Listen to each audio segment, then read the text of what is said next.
Hello, everyone. I'm Joni Comstock, NCAA Senior Vice President of Championships and Alliances. I would like to thank everyone for their continued commitment and perseverance during this challenging season. After the cancellation of the 2020 championships, we are excited to once again conduct NCAA championships in 2021. We understand that there will be some necessary adjustments with new safety measures, but we can assure you that the health and safety of our student athletes and everyone involved is our number one priority. We look forward to welcoming you to your championship experience and to promote a safe, competitive, and enjoyable experience. I also thank you for taking the time to view this educational video. In order to achieve the best championship experience, it will take an incredible collective effort. We all need to be on the same page, following the protocols, and working to protect the health and safety of everyone. Thank you for your time, and we look forward to safely crowning our next national champions. Hi, thanks for joining me today. I'm Liz Turner-Susha of the NCAA Championship staff. I'll be taking you through a brief overview of the protocols and operations details being planned for NCAA Championships. We are excited to be conducting NCAA Championships again. Although they may look different, we look forward to seeing student athletes in action competing for championship titles. Let's start with the basics for ensuring that all precautions are taken for the safety of all student athletes. All members of the travel party should always exhibit perfect model behavior for practicing physical distancing and for wearing a face covering or mask. This includes being physically distanced at least 6 feet from others at all times. The only exceptions for face coverings and physical distancing are during practice, competition, or when you are in your individual room. Game or meet officials also should exhibit similar perfect model behavior for practicing physical distancing and for wearing a face covering or mask. Refrain from unnecessary physical contact, for example, high fives, handshakes, fist bumps, and hugs. You will also be required to refrain from all in-person interaction with family members or friends and going out to eat while participating in the COVID-19 testing program at the event. Do not share food, drinks, or personal items with others, and be sure to maintain proper hand washing habits and personal hygiene. Finally, please attempt to use video conferences and remote communications whenever possible. When it comes to your travel to and from the championship location, the NCAA Travel Department will send you details for your planning, but keep these key points in mind. When traveling by plane, follow all airport and airline guidance and practice safe distancing and avoid crowded areas and interactions. For ground transportation, travel via the scheduled team bus or van and avoid using public, private, or ride-share transportation.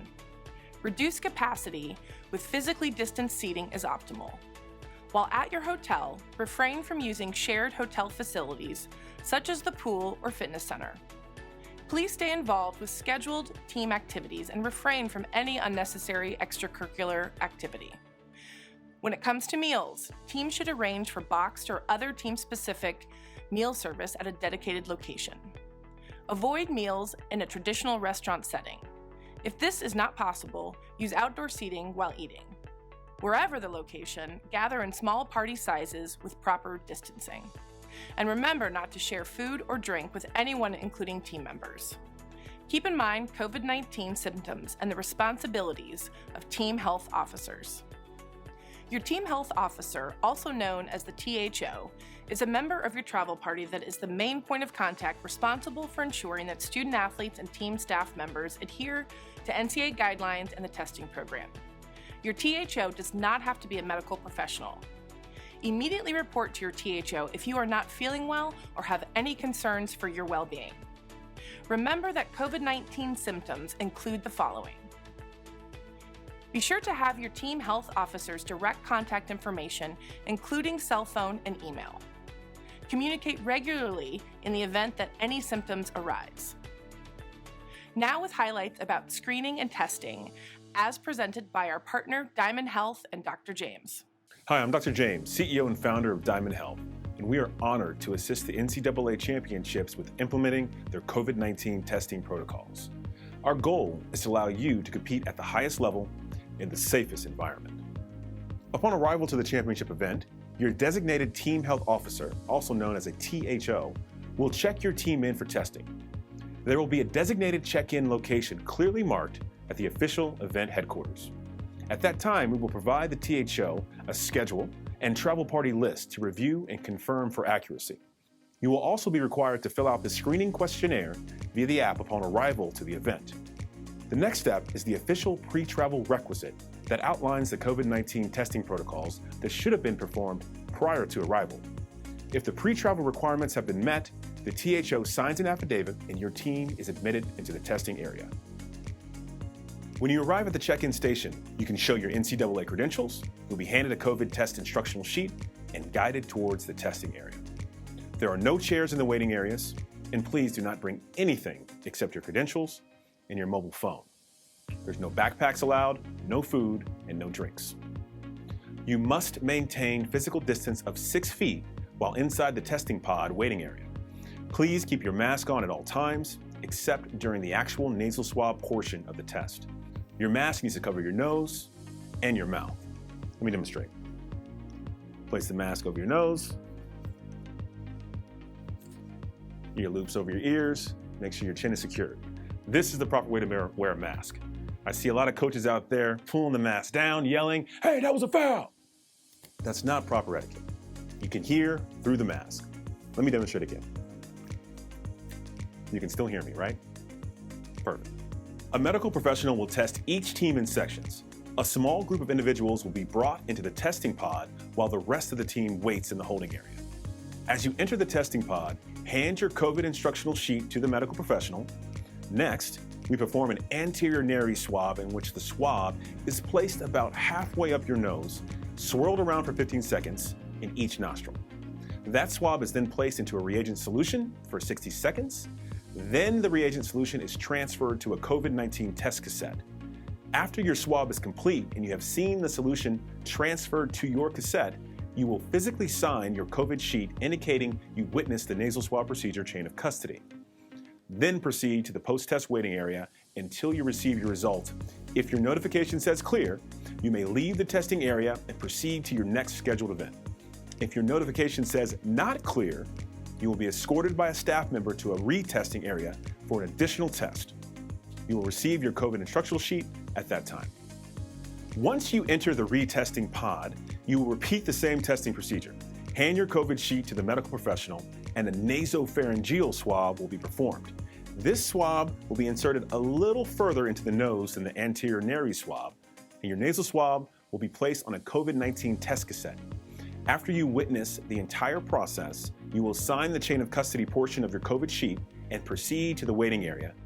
If your notification says clear, you may leave the testing area.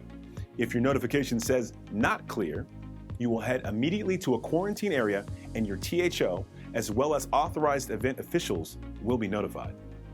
Next steps will be determined by your team quarantine protocol. The NCAA sent an official communication about COVID-19 testing procedures. It is critical we receive team rosters in order to facilitate testing at the championships in the most efficient manner possible. If you are not included on the official roster at a championship event, then you cannot be tested and cleared to participate at that event. All individuals working at a championship site are assigned to a COVID-19 testing structure or tier. Student athletes and members of the team travel party and game or meet officials are considered Tier 1. This means that they have participated in and cleared the testing requirements according to the transmission risk level of the sport. They will be permitted access to designated portions of the COVID-19 tested zone, or CTZ. Think about places like the field of play, team bench, team and officials' locker rooms, and additional areas specific to each venue and sport. Tier 1 individuals must remain within these designated areas during the event. Individuals who are members of the tested community with a working function related to team or game management with designated access to portions of the CTZ are considered Tier 2. In the event a circumstance merits the limited need for interaction between Tier 1 and Tier 2 personnel, both parties must wear a mask or face covering, maintain physical distance, and limit this interaction to a maximum of 15 minutes over a 24-hour period. Tier 3 is designated for those not part of the tested community, with no access to the CTZ while it is active with Tier 1 or Tier 2 individuals, and no in-person interactions is permitted with Tier 1 individuals at any point. As an example, this could be certain operational staff such as housekeeping or catering. It is key that you always visibly display your credential whenever at the competition site.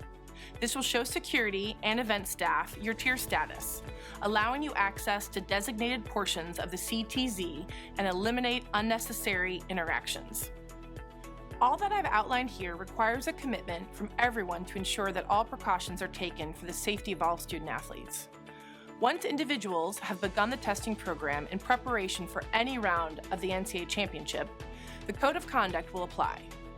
Remember that all travel party members and game or meet officials are considered in the Tier 1 tested community and have the responsibility to ensure that they are COVID-19 negative within the designated time period. Upon arrival at the host site, Tier 1 personnel will be subject to NCAA COVID-19 testing and any additional testing as directed by the on-site COVID Ops Manager and Team Health Officers. As a reminder, when Tier 1 individuals are not within the CTZ at the competition or practice venue, perfect model behavior for physical distancing and face coverings must always be exhibited. If a Tier 1 individual has close contact with someone outside of practice or competition, they must inform their team health officer or the on-site COVID Ops Manager immediately. Additional testing or other precautions may be needed before they can join scheduled activities. Close contact is defined as less than 6 feet physical distance for 15 minutes or more without a face covering, or as further defined by the CDC and state or local guidelines. Failure to comply with these conduct expectations may result in elimination from competition and being denied access to all activities. Thanks for your attention to these details to ensure a safe, fun, and rewarding NCAA championship experience. For more information on NCAA Return to Championship guidelines, please visit ncaa.org, where you can find information by sport. Have fun, be safe, and we look forward to crowning NCAA champions.